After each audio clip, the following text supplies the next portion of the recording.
Black Flag have gotta be one of the hardest working bands that I have ever heard of. They're the only band that I can think of that recorded an entire album, then wasn't happy with like the performance of the vocalist at the end of it. So they recorded it all over again, but this time with a whole new vocalist, and put the original vocalist who did the first record on rhythm guitar, okay? I've never heard of that before, and that's what happened when they recorded the album Damaged 2 times. First with Des Cadena, all right, on the old vocals. Then they're like, hey Des, you gotta cool it out there with the old singing. How's about you just play some guitar? We know this guy named Henry Rollins. So they brought in Hank. Hank did some singing, and Hank was the missing piece that would finish up the whole Black Flag identity. And they wouldn't get Hank until like their 4th time trying out a singer, okay? But they were on the go for like 2 or 3 years before they even got this Hank guy,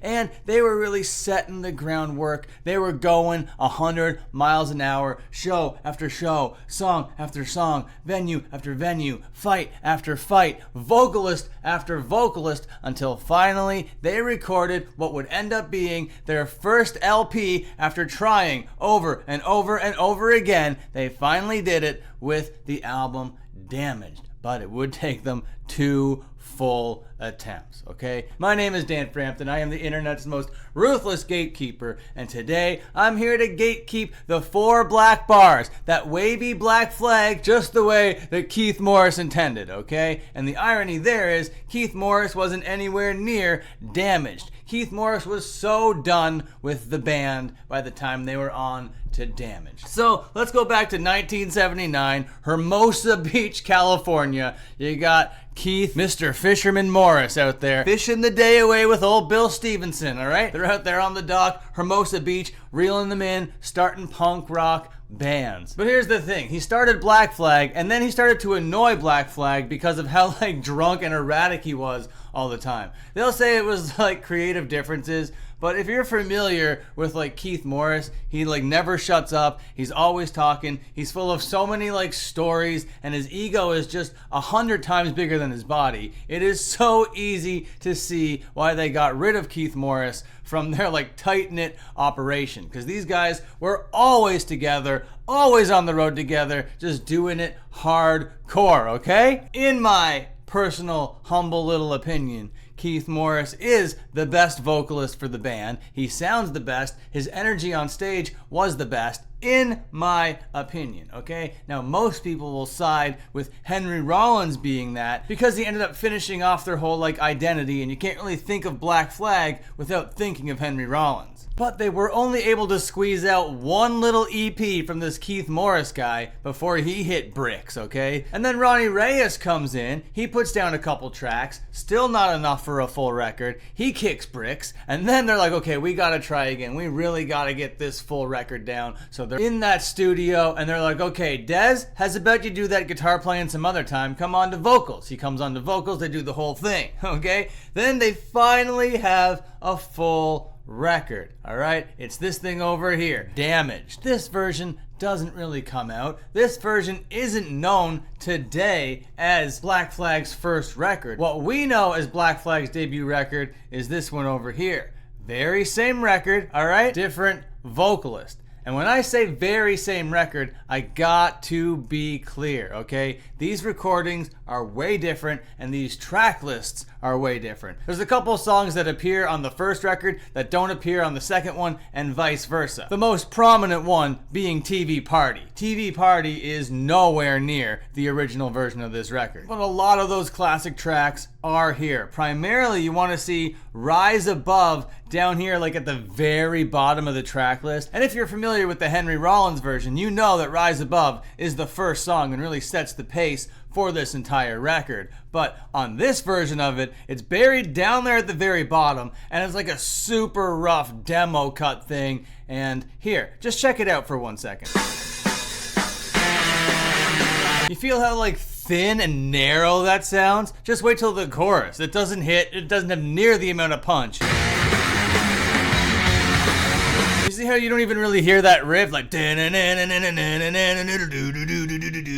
like that's there, but like buried way deep. It's not even played very tight. It's so sloppy. Mixed like crap, sounds like crap. It is nowhere near as hard-hitting as the Henry Rollins version, but it's kind of refreshing to hear it sounding so crusty. So instead of Rise Above kicking off the record on the Dez version, you got American Waste and Machine, which are not songs found on the Hank version of this record. Now overall, I do think that they made the best decision to go with Henry Rollins as the vocalist of the band. He really is the missing piece, the final ingredient that would be Black Flag. Like, Black Flag doesn't even make sense without Henry Rollins, and I totally get that. And in 2023, Damaged with Dez over here is more of a novelty. Is more of a, can you imagine that this is what they would have sounded like kind of experience. But in my opinion, it is very fuzzy, it is very chaotic, and if I'm being honest with you, it does capture the whole Black Flag aesthetic, but in kind of a way different way. And we're just gonna listen to one more song for comparison here, and that's gonna be another one of the big ones from this, and that's Gimme, Gimme, Gimme. Gimme, Gimme, Gimme! I need some more! Okay, great little intro on that one. How does the intro sound on this one? Way more reverb on those drums. Gimme, gimme, gimme! Henry Rollins' voice is so much better and has so much more clarity right off the bat. 2, 3, 4, oh, and the way that that kicks in with that little like bit of feedback and distortion there. How does this one kick in?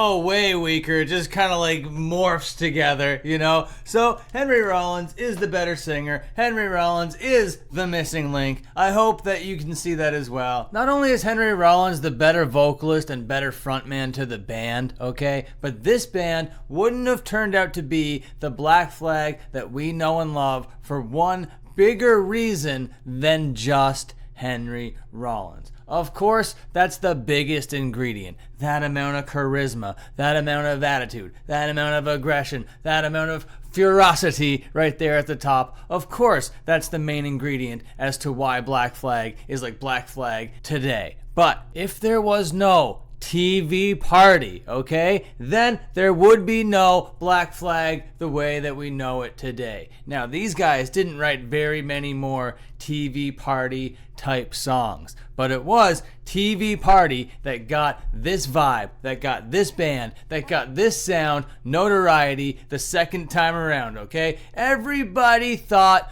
punk was dead. The 1977 TV partiers, they're tired, they're old, they're lazy. The 1981 to 1983 TV partiers are young, hip, energetic, okay? So without TV party, there is no Black Flag. So that's the time that Black Flag had to make the same record twice, alright? Have you listened to both versions? Which one do you like more? Who's your favorite Black Flag singer? I need to know down there in the comments. I also need your likes and your subscribes. Okay, until my next upload, watch one of these other uploads. See you later.